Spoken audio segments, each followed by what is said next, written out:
Good morning, everyone. I wanted to welcome everyone to the March edition of our virtual learning community, which is a series of free webinars designed to assist the unique needs of groups that are using sport for social impact in their communities. And this month, March, we're going to discuss a very, very crucial topic, that of women's rights and policies, and hopefully getting everyone to start creating a women's rights policy or working on theirs if they have one already. And we're going to keep those in line with the UN Declaration of Human Rights. And hopefully this webinar is going to help those of us that are working in sport for development to continue to enact change in our communities and create women's rights policies. On the webinar today, we have myself. I'm Brian Siskevitz, the Chief Executive of Coaches Across Continents. Alongside me will be Adam Burgess, our Sustainability Strategist. And both of us are going to be supporting a very special guest today, Dr. Judith Gates. Dr. Judith, she is going to be leading the majority of this. She has a PhD. She has been a professor at Durham University. She's been a visiting professor at Harvard University and Stanford University in the United States. For the past few years, she's been working for CAC with UNICEF on a global child rights policy. She's a Coaches Across Continents board member who created the concept of chance to choice. She's traveled with us to about 5 or 6 different countries, to Uganda, Namibia, Zanzibar, Cambodia, and the DRC. And women and girls' rights has been a key component of her life's work and her passion. And last but not least, she's also mother to Nick Gates, who's the Coaches Across Continents founder. So as we get ready here to start, I'm going to pass it over to Adam first to explain a little bit of some of the details, and then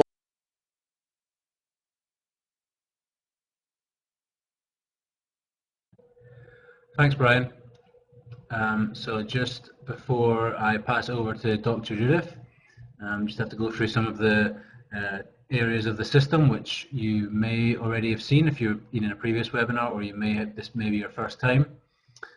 So first of all, if you want to enter questions or chat with us, you can use the bottom right-hand side of the screen. There's a little chat box. Feel free to ask questions. We would suggest that you wait until the end to ask questions. That will give you a special time for that. But do feel free if there's anything you need to point out at the time. Secondly, in the bottom left-hand side of your screen, you should be able to see a few options that you can click on to change the settings. In the far bottom left, you can make it full screen to obviously expand the area. You can take a snapshot, a screenshot at any point during the webinar. You can switch your camera, your webcam on and off at any point. We would advise keeping your webcam off for internet reasons. And finally, you can also use the raising hands button icons to choose from various things if you want to ask a question, if you have any comments or any thoughts on the webinar as we're going along. And finally, it's also important to note that we will be posting the webinar video after the webinar, probably within about a day or two. So just keep an eye out for that. We'll send you a link to it. So if you want to send that on to anyone else who wasn't able to participate in the webinar, then that would be great. So hopefully that's everything. It's a fairly simple system. So without further ado, pleased to welcome Dr. Judith Gates.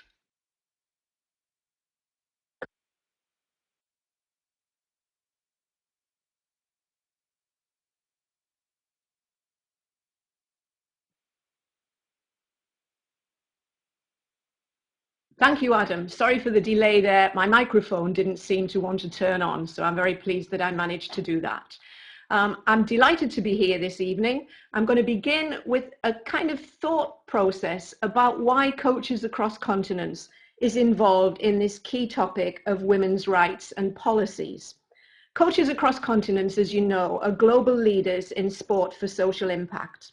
They've always had a key theme of gender equality as part of their program.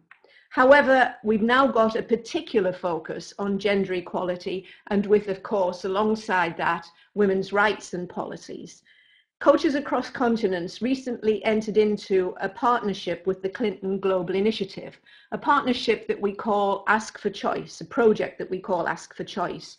And through that project, we are aiming to support gender equality in 30 countries and to impact 1 million young people by 2018. The last webinar that Coaches Across Continents had talked about this, and you are able to access that with information from Adam at coachesacrosscontinents.org if you wish to see it. And women's rights are a key part of the Ask for Choice project, and it's our focus today. We're particularly wanting to focus on how Coaches Across Continents can actually help you either implement a women's rights policy and program or create your own. So that's our purpose, and that is why we are involved. This is showing you the range of things that we're going to cover. Before we move into that, I would, of course, like to say a quick word to Brian, because I'd like to thank him for what he said in the introduction. Why am I involved in all of these aspects of women's rights? Why am I so committed to gender equality and women's rights around the world? And as Brian said, it's been a passion of mine throughout my life. I've worked in two ways. I've worked to protect women with counselling work, with work against domestic violence, 16 days of activism against gender abuse, family planning and contraception, and so on. And I've also worked to support women as an educator. All of those things have contributed to my passion for this particular topic. And I think you'll find that my interest and my commitment comes through in this presentation this evening. I see it as an absolutely crucial topic. And I'm not alone in that. I'm one voice. But the United Nations, the organization that has an overview of the whole world, has described gender equity in their Sustainable Development Program, goal number 5, to achieve a gender equality and empower all girls and women by 2030. From the International Women's Day that many of you were involved with on March the 8th, the UN gave a great slogan for that, Planet 50-50 by 2030, so that there's a global movement around the whole world which is supporting the growth of gender equity, and Coaches Across Continents is part of it. And it's an absolute privilege for me, knowing that it's been something that's been important to me all my life, to be involved with it. The structure of the session is as shown on the screen. We also, however, are going to include a couple of other aspects. We want to talk about the successes of movements to achieve gender equity, how the world gets better when women are empowered. And we're doing that because we want to give everybody listening a sense of what can be achieved if you embark on projects such as these. However, we also want to be even-handed. There are many challenging realities faced by women worldwide, so we will also be looking at the problems that women are experiencing. We want to ask you why you think women's rights and gender equality are important. Please type us some answers in the chat box in the corner, because we want to hear from you and we want to know what you are thinking about this crucial topic. I've already had some ideas, and from an earlier session today, one comment that came through very strongly was families benefit. If women are empowered, then kids benefit from the fact that their mothers have are more able to support them in education, etc. Men gain in strength when they have partners, and so on. So families benefit is an important aspect. Household jobs may be shared. Interesting. I wonder who's typed that one in for us.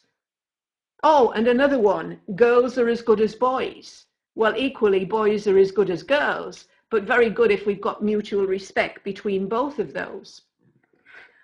I wonder whether the ideas that are coming forward are traditional within your community, or whether you have a sense of things changing. For example, what sorts of things would parents be saying, and grandparents, the elders of your community, about women's rights and gender equality? I'd love to know your thoughts on that. One here says, my mother did everything my father said. That's an interesting comment about a perspective of women's roles, of an attitude that exists within a community. And I'm sure there are many more as you think of them. What we find when we look at traditional values is that they are often become hardened into certainties. We do it like this because we've always done it. We don't want to change. But when change is considered and the potential benefits of change are thought about, then there is a movement to bring about things that are different for the benefit of everybody. Attitudes can change, and actually, people like yourselves that are on this call today can be the ones who can change them. We've heard from you of some of your thoughts as to why you think women's rights and gender equality are important. Thank you for your ideas. This slide shows some of coaches across continents' thoughts on the importance of gender equality. Let me say a little more. There are contradictions between we do it this way and the possibilities of what could happen if women are empowered. If women are empowered, they have the potential to make a real difference. Their assets are not wasted. And by that, I don't just mean financial assets. I mean intellectual assets, physical capabilities to do different things, and so on. Everyone benefits, not just women, men, kids, and family. And the key really is that educated, empowered women help break the cycle of poverty. Changing attitudes within a community to women's rights and gender equality leads to an I can perspective. I can bring about change. I can make the world a better place. Oh, and I've just had an interesting comment come in that it's important to have women's rights and gender equality in order to ensure that we all have the same rights. Thank you very much for that. This concept, this picture that is conjured up in my mind with this phrase, imagine a bird trying to fly with only one wing, is a very powerful one for me. I think it illustrates well the problems when only half of the world is empowered, only men are empowered. Because would the bird be able to even fly at all? One thing is certain, it wouldn't be able to fly as well as it could if it was flying with two wings. But I must stress that empowering women doesn't take power away from men. Just as the bird is able to fly better with two healthy wings, empowering women makes both men and women stronger. It creates families and communities where people work together to do their best for their families and children. And I love the phrase that says, if we empower women, we empower society. There is a direct correlation between both. We're not just changing a life. By empowering women, we're changing a community. I said earlier that we would be looking at successes, and we'd be indicating that communities improve when women are educated, healthy, and equipped with skills and opportunities. We'll be looking at economic successes, educational successes, successes in health and wellness, and social and cultural and legal rights, very much in order to give you a sense of what can be achieved when women are empowered. Let's begin with economic successes. Women are involved in economic development in three main ways. Informal work in the home. Some of that is maintenance.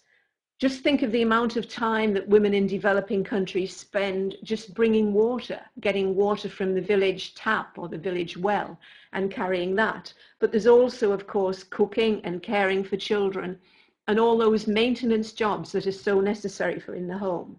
But there's also informal work around farming and growing food in agrarian communities, crucial area in formal work. Increasingly, in differing parts of the world, women are involved outside of the home. They're employed.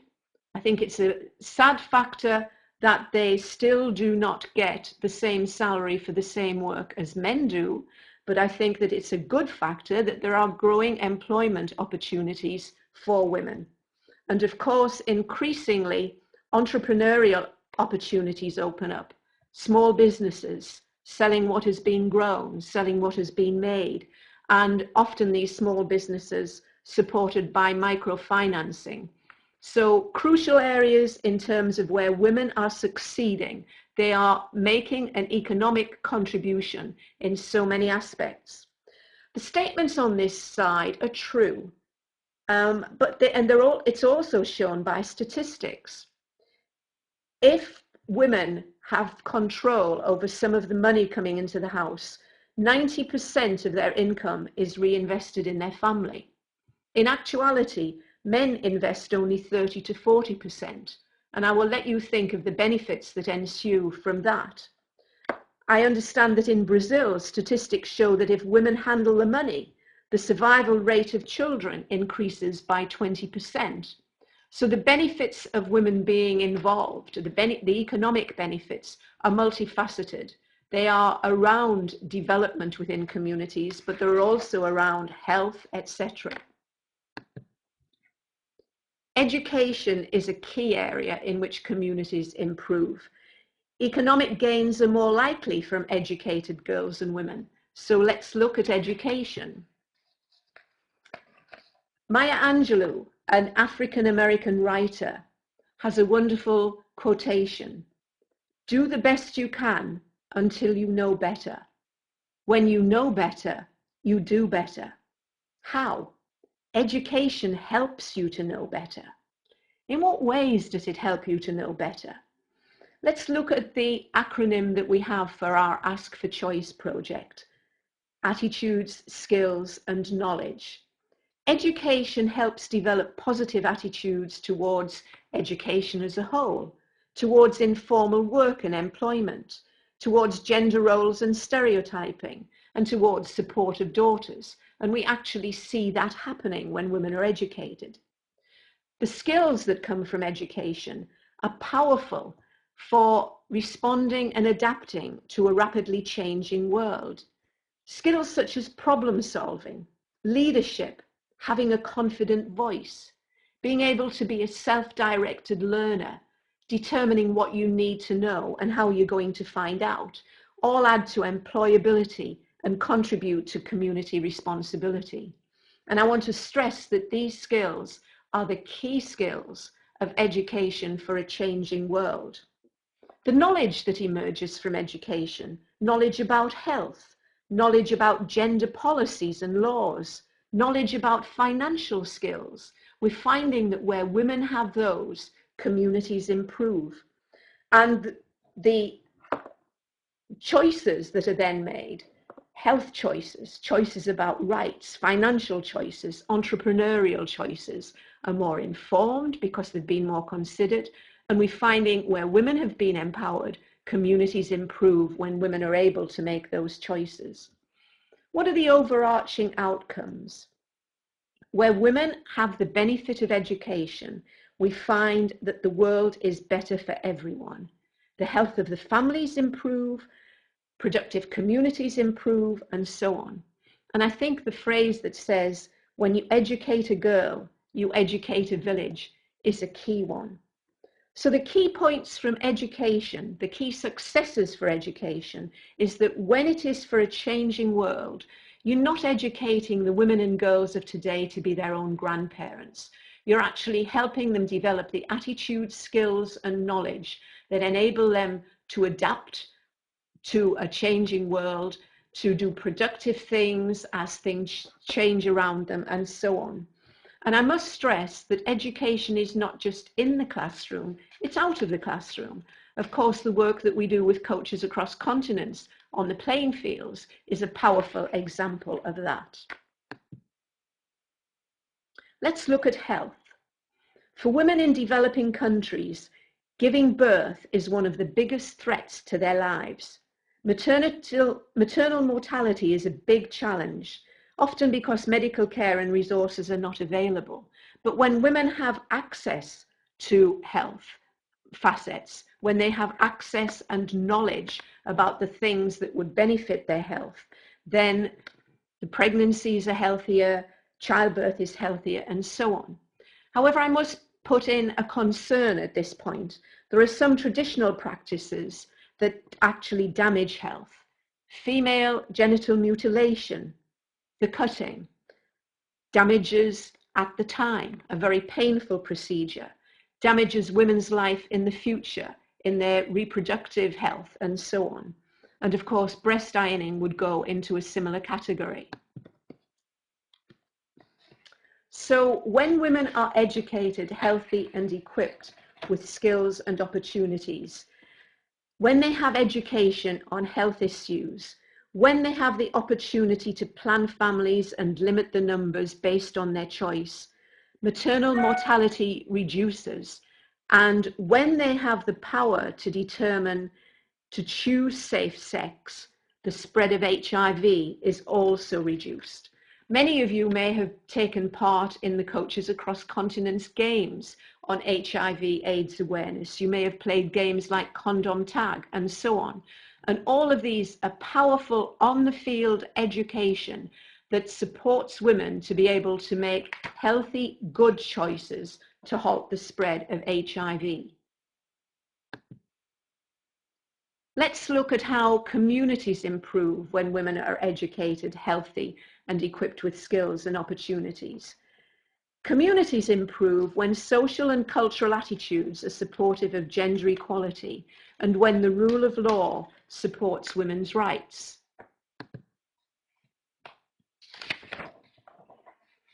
How do they improve? Traditional cultural and religious attitudes are questioned as to the effects on women and also the effects on the society. They may be challenged to bring about the change necessary to make the whole community a better place for everyone. Laws can be introduced and made and implemented so that they support women's rights. And it leads to the points made on this slide. Secure land rights, which improve nutrition and health of family, limiting gender violence, and democracy fostered by women's political participation. So overall, the evidence is very strong that shows that communities can improve when women become more equal. However, it's a virtuous cycle. The results of each aspect increases the beneficial effect of the next, and it leads to a win-win situation. However, although there have been significant improvement in some countries, no country in the world has full gender equality, and for some there's a very long way to go.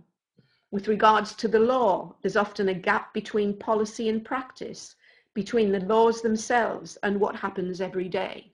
But I think we can see enough from these successes to know that there are significant benefits resulting from gender equality. Now let's turn from successes to realities, the real world facing many women and girls every day. We want your views on this, so I'm going to hand it over to Adam for our first. Thanks, Judith.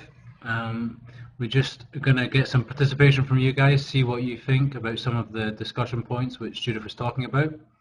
So we're going to have a few polls. So we'd like you all to participate, and very simple yes or no questions we're going to go through. First question should be up on your screen. Do some women or girls in your community experience physical abuse? So we'd like you to answer yes or no.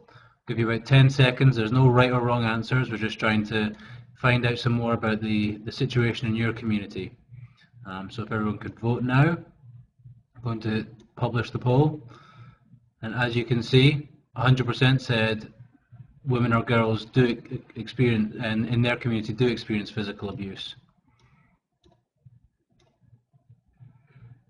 The second poll we're going to do now is should just be coming up onto your screen.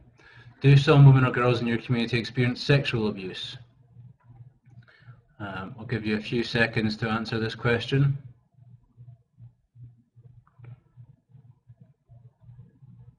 We did the same polls earlier on today, and we're actually getting pretty similar results. As you can see, 100% of you who felt that women or girls in their community do experience sexual abuse. Question number 3. Do some women or girls in your community experience verbal abuse? That should be up on your screen now. Like we say, every community is different. There's no right or wrong answer. We're just trying to get understanding of the various communities. Okay, publishing the results. As you can see, 100% again said women or girls in their community do experience verbal abuse. It's get a clear message here. The final yes or no question for this portion: do some women or girls in your community experience emotional abuse? Yes or no? Give you a few more seconds.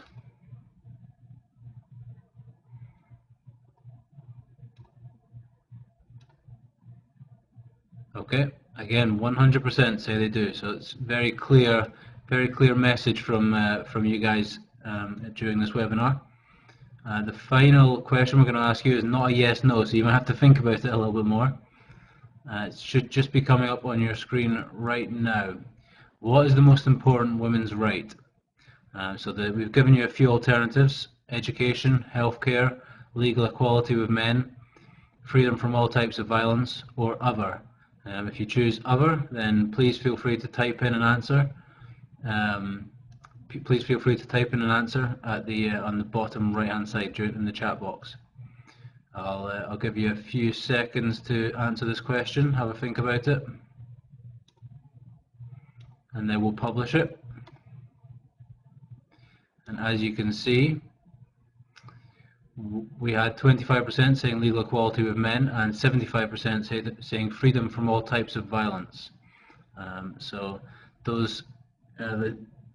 that's the final poll we're going to do for this portion of the webinar. There will be some more polls later on. I'm going to pass it back to Judith, who can maybe analyze the results in a little bit more detail. If you could all click off the X's in the top right hand corner of the polls, so we'll go back to the main presentation.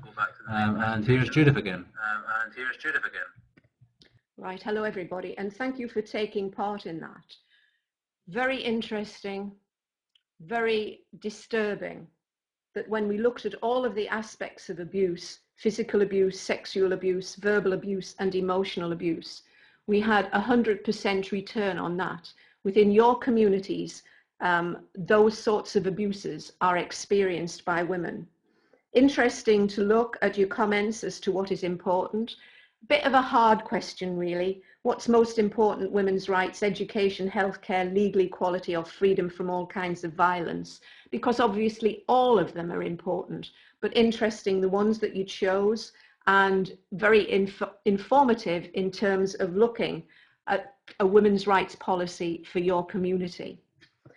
We're now going to move on to look at global realities, and we're going to begin with a disturbing picture which actually illustrates many of the things that women experience.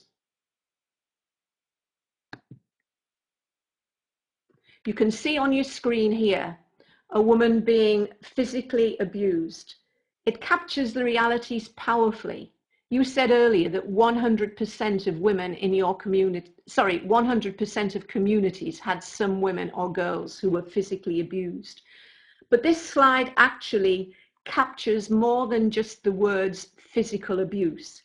It captures the power over that woman. Look at the hand holding and pulling her hair.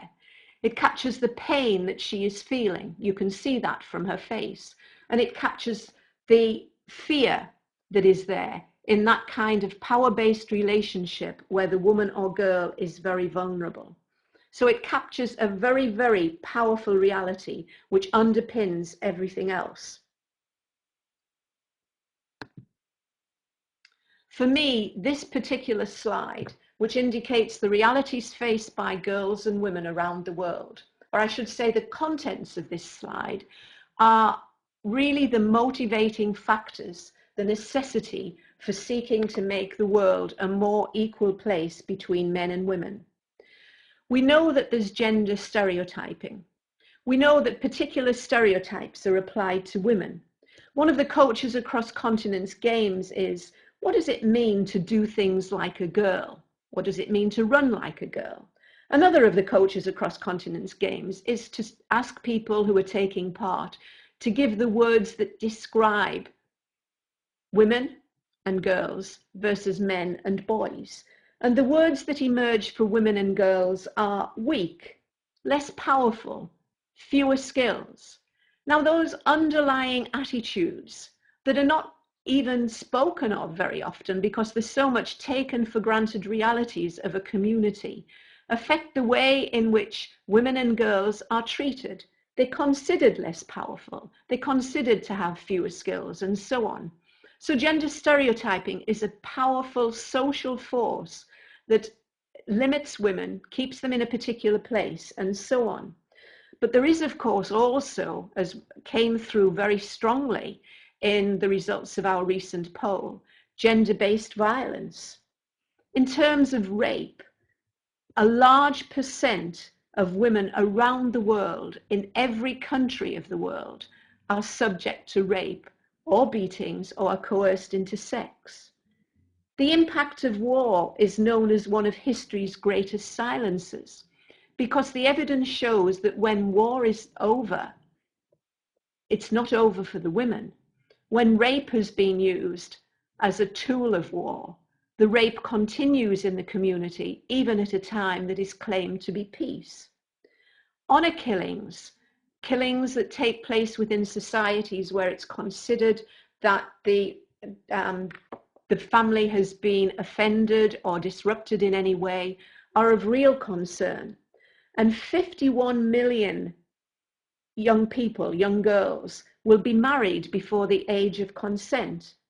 I spoke earlier of traditional acts, female genital mutilation and breast ironing. Things like these cause immense suffering, not just at the time, but throughout their life. And for human trafficking and slavery, the majority of people trafficked or sold into slavery are women and children. So very powerful. And again, all speaking to the whole concept of domination, pain, lack of power, and so on. Domestic violence, one of the things that statistics tell us is that 102 countries have no laws against domestic violence. And even in the countries where there are laws, the laws are not necessarily enforced. And cultural attitudes often accept domestic violence as normal, and not just normal, often even justified. We, through coaches across continents, have spoken to women around the world who have said such things as, it's fair if I'm beaten, if I burn the food. If I accidentally burn the food, it's quite fair that I should be beaten. That is an attitude that needs to be questioned for the future. In 53 countries, marital rape is not considered an offence. So there are many aspects of social, cultural, and legal factors, many realities that impact on women around the world. Let me show you another picture of a woman which indicates the reality faced by women. As you can see in this picture, the woman is carrying a very heavy sack of, I believe, charcoal. These pictures are from the video 1 Billion Rising that we wanted to show, but were not able to, so we extracted pictures from that. And if you're able to watch the video, the next slide or the next scene would show the man who is walking by the woman carrying the very heavy sack, just deliberately, accidentally, whatever, walking into her so everything falls out of her sack and he just walks on. An indication of one of the realities faced by women. We know that the reality of education, we talked earlier about the benefits of education, but the reality of education is that millions of girls are denied schooling and that women make up a large proportion of the illiterate people in the world. What are the impacts on this? It really impacts the family. A child born to a woman who can read is 50% more likely to survive past 5 years old. So children live longer if their mothers have education. That's a bald fact, but an important fact. And it impacts the community.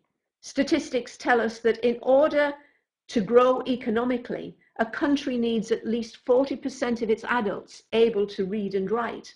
So the reality of millions of girls not being educated impacts both the family and the community and the country. We're moving now on to health. And this is perhaps one of our most disturbing pictures, because it's a picture of a young girl being held down for female genital mutilation, cutting, which, as I've said several times, affects the girl and woman's health throughout her life. A very disturbing picture, a very emotional picture. But there are further realities about health. We can see those on pregnancy and childbirth and maternal mortality. Statistics tell us that every day between 800 and 1,500 women around the world die from preventable causes related to pregnancy and childbirth. To try and put that into context, the duration of this webinar is round about an hour, just under 1 hour. And during that time, while we've been together on this webinar, 30 to 60 women will have died from preventable causes related to pregnancy and childbirth. There are effects on that, on others. Young mothers die. Children are left homeless.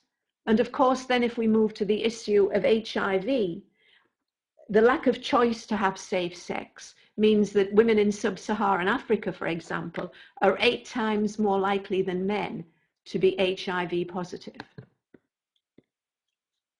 We're moving now on to look at economic realities, and this picture shows sexual harassment in the workplace. You can see the positioning of the man's hand. He may be the boss, he may be a colleague, but there's an expectation, there has previously been an expectation, and it still exists in many places, that women can be harassed in the workplace. Further economic realities would indicate that there are fewer opportunities for women.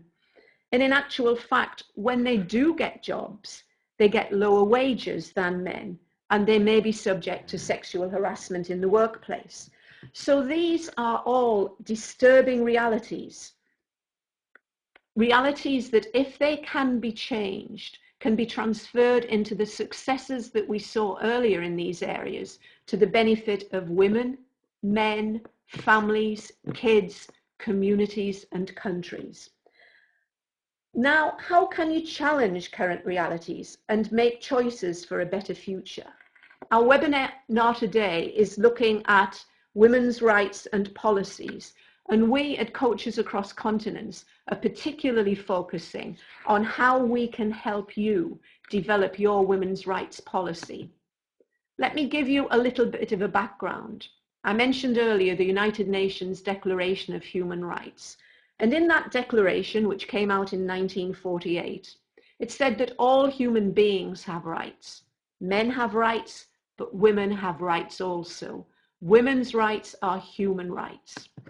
And we're showing you here Article 2 from the United Nations Declaration of Human Rights, which indicates the paragraph that talks about everyone being entitled to all of the rights and freedoms.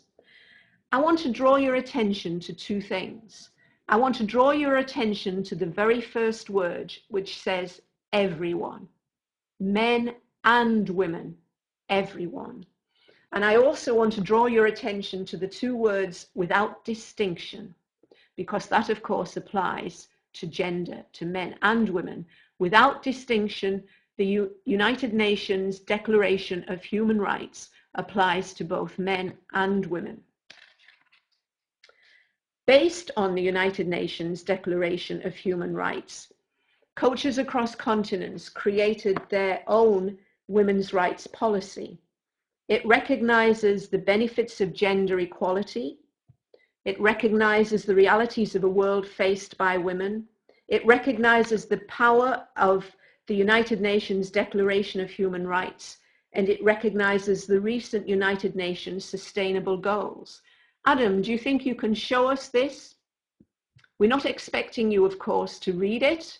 Maybe, Adam, you could flick through the pages quite quickly to indicate the range that it covers. We have an introduction to it. We say what it's about. We talk about the curriculum. And we also talk about the role of coaches.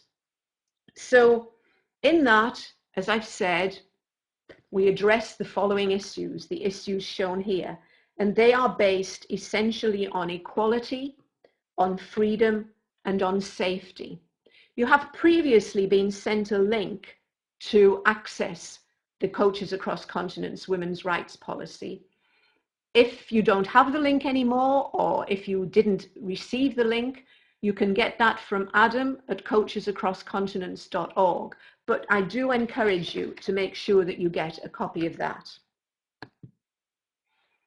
Our policy details rights that we've talked about earlier, details the rights that you can see in front of you. Some of these are social rights involving community involvement, education, healthcare, and employment. Others are personal rights, the right to choose your husband, the right to have a family when you want a family, and as many children as you choose to have. Some of them are legal rights, the right to own property in your own name, and some are relationship rights, the rights to kindness. An overarching right, the final one on this page, but actually the one that is an overarching one, is the right to develop a sense of self-esteem and personal capability. And I see that as being an absolutely crucial right, because if women have a voice, if they see themselves as being worthy and worthwhile, then they are able to take steps to improve their situation within the community in which they live. So that's a very powerful thing. This is why we use the activity often in our Coaches Across Continents games on field, the activity of, I am a girl, I have a voice, listen to me. And my next question with that activity is always, what do you want to say? Because this is what the world needs to hear. To make the Coaches Across Continents policy part of what we do, as I've said earlier several times, it's based on the United Nations Declaration of Human Rights. We have a curriculum, including our Chance to Choice and Ask for Choice curriculum, and many of you will be familiar with that. We have a part on coaches, how they can best work within their community, and a particularly important part of that, which is what coaches must always do, and also what they must never do if they are aiming for gender equality in their work. We try to be consistent. We try to have a women's rights policy and women's rights games in every one of our programs, both Chance to Choice and Ask for Choice. So every on-field training aims to include our women's rights policy. But this is Coaches Across Continents women's rights policy. It's general. It fits most situations, but not exclusively, because it's designed for general use. And I think it's crucial that your women's rights policy must absolutely fit your particular community. And in order to do that, we have to have some understanding of the background to your community. We want to encourage you to create your own policy, one that's specifically tailored to your community. We want to guide you through how to do it, and we want to help you if we possibly can. And the way in which we're going to do that is to suggest these kinds of questions that will enable you to clarify your current reality, the laws that apply to you, and the challenges that you face. So these questions are designed for you to help you define and describe your current reality. I don't want answers to them now. I suggest you keep them as a kind of prompt list to ask yourselves how women and girls are treated in your community. What are their rights? What rights do they not have? What does it feel like? Are they vulnerable? I think the answer to the question of are they vulnerable you made in the previous poll, when you said what a great percentage of women were subject to all of the differing forms of abuse. But once you've clarified this reality, you know what you're working from, and you need that clear picture in order to work from it. I've often mentioned the importance of putting the rule of law behind women's rights. And in clarifying your reality, you need to know what international, national, and local laws apply to your community. Many countries have signed up to CEDAW, the Convention on Discrimination Against Women. If your country is signed up for that, then it should be enforced. However, you may have national laws or local laws, and you need to know how they are enforced, by whom, are they enforced consistently, and how are they implemented. So an important aid memoir, an important 3 questions to help you clarify the reality and see what you need to move from, should you choose to do so. And then there is the question of challenges to achieving equality in your community.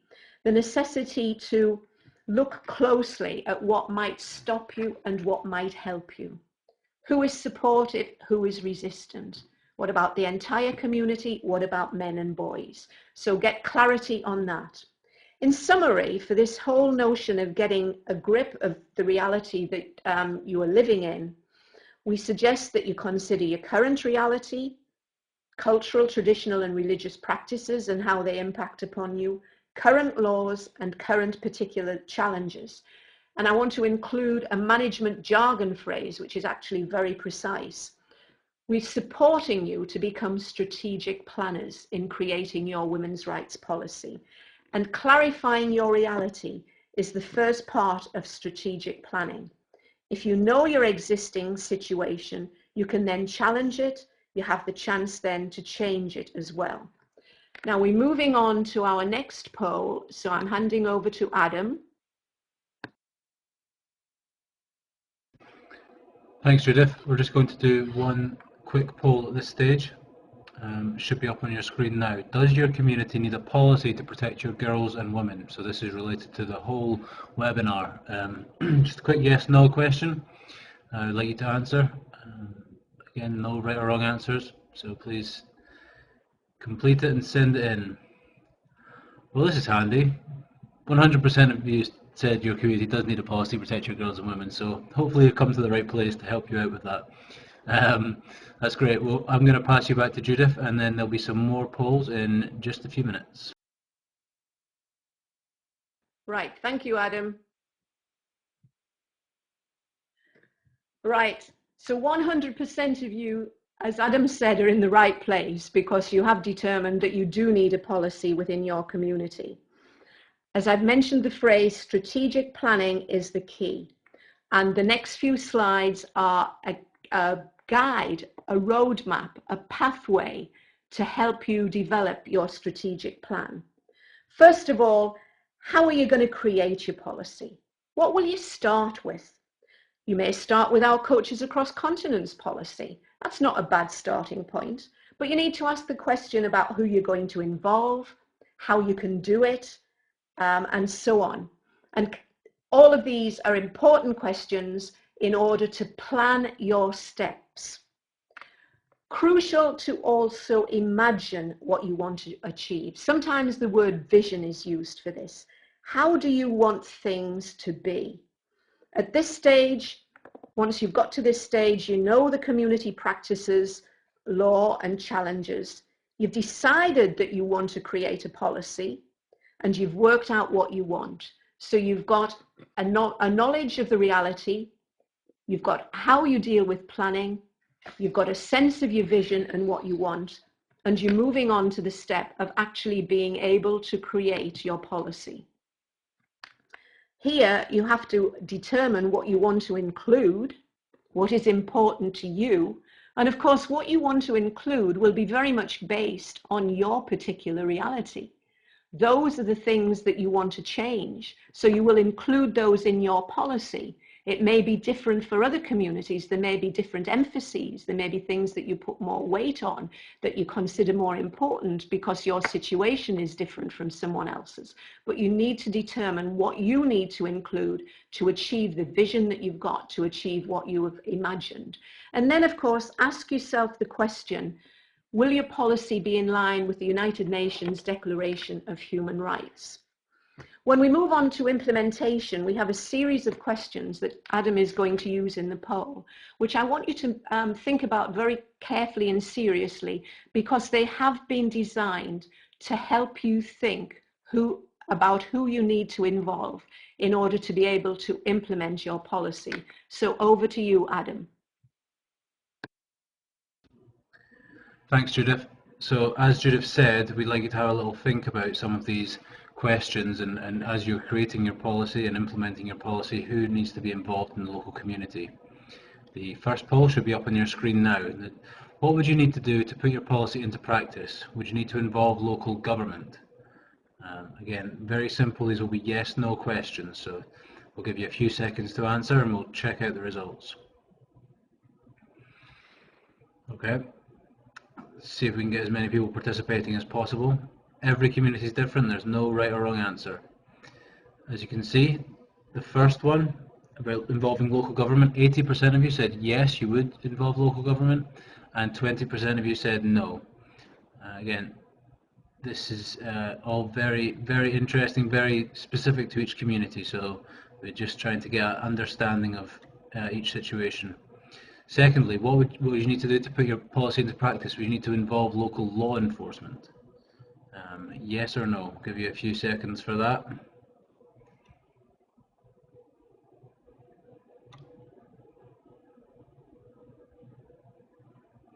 Just bringing up the results on the screen here. 80% of you again said you would need to involve local law enforcement. 20% of you said no. I wonder if it's the same person saying no both times. Third one was just coming up on your screen now. What would you need to do to put your policy into practice? Involve community leaders. Would you need to involve community leaders as you're putting your policy together? Give you a few seconds to answer.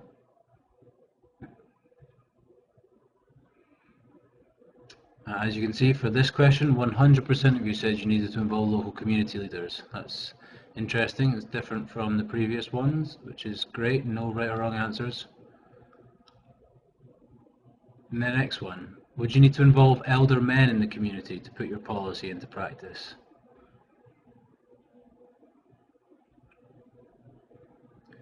I'll give you a few seconds.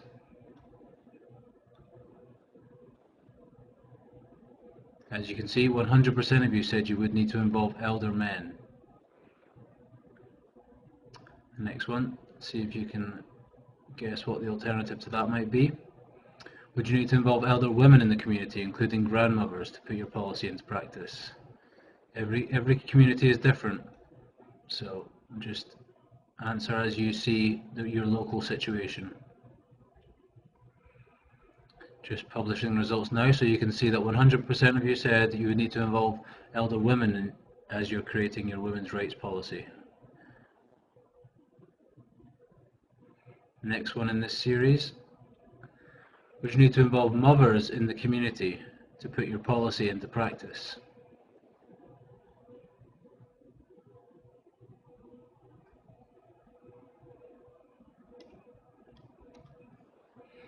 Going to publish the results. As you can see, 100% of you said you would need to involve mothers in the community to put your women's rights policy into practice.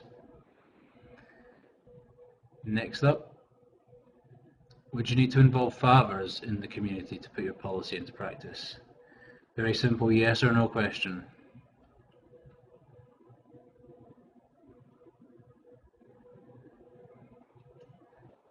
As you can see, 100% of you said you would need to involve fathers. Just after we've answered these questions, Judith will have a little analysis of them, we'll have a little discussion, but we're just kind of going through them all just now and seeing what your thoughts are. The next one, would you need to involve local youth organisations, including sports clubs, to put your women's rights policy into practice? Give you a few seconds to answer. And for this one, 100% of you said you would need to involve local organisations, including sports clubs. The next one in this series, would you need to involve local colleges and or schools as you put your policy into practice? Just yes or no. Hopefully this will give you an idea, these answers will give you an idea for who is important to use to sort of involve in your policy creation. As you can see from that one, 100% of you said you would need to involve local colleges or schools, or schools. Just a few more to go and then we'll pass it back. The next one, would you need to educate the community about your policy? Would that help you to put your policy into practice if the local community is educated?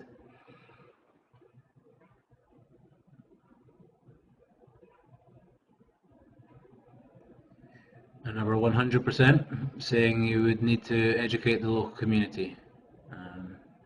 Just always interesting as you're sort of trying to work out these ideas.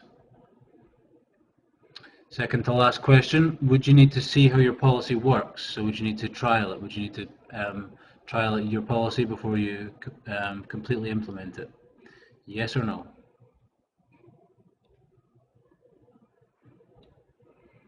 Okay, thanks for your responses. As you can see, 100% of you again said you would need to trial it. Again, hopefully these are just helping you to formulate ideas in your head. Final one. Would you need to improve your policy as you go along? So you need to make changes or make small edits as you've sort of trialed it and putting it into practice. Just a yes or no question. This is the final one. Okay, here we go. Publishing the results. And as you can see, 100% of you said you would need to make changes and improve your policy as you go along. So you can delete all of these polls from your window, and we'll go back to the main presentation. Thank you very much to everyone for participating in these polls. I'm going to pass it back to Judith. It was really interesting. Thanks. Thank you, Adam, and thank you everybody for taking part. Obviously, you would recognize from that it was not just getting your views, but it was also giving you some indication of who you would need to involve and what you needed to do in order to implement the policy that you had created. So let me summarize this strategic planning process that we've outlined for you here today. We suggested that you ask the question, where are we now? In order to get a background for your community, a background that was particular and specific and precise about your community. And to do that, you need to look at the current reality, you need to look at the laws as they apply to you, and you need to look at the challenges that you face.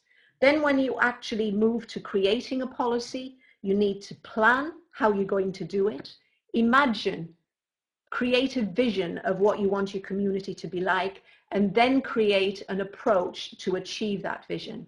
And of course, the crucial part is implementing that. And we've tried to give you a range of steps through asking you questions on the poll about who you involve, whether you need to educate the community, how you monitor your whole program, and also how you improve. So congratulations. If you follow these steps, you'll become a strategic planner. And I must stress to you that Coaches Across Continents is there for you as a resource. We're happy to share our women's rights policy and to assist you in creating a strategic plan for implementing your women's rights policy.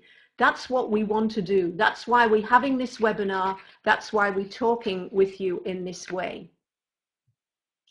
Let me move on, coming to the end of our webinar, and talk a little bit about the United Nations Women's Project, He for She, involving Emma Watson. Its goal is to engage men and boys as agents of change for the achievement of gender equality and women's rights. And they ask that men take a He for She pledge, that they say, we care and we want to help. And that's very much a worthwhile thought. Let me go back to that bird with only one wing. As I said then, when both men and women work together for change, the results can be powerful. The bird can fly high. I mentioned that the United Nations have Sustainable Development Goals for 2030, and goal number 5 is to achieve gender equality and empower all women and girls.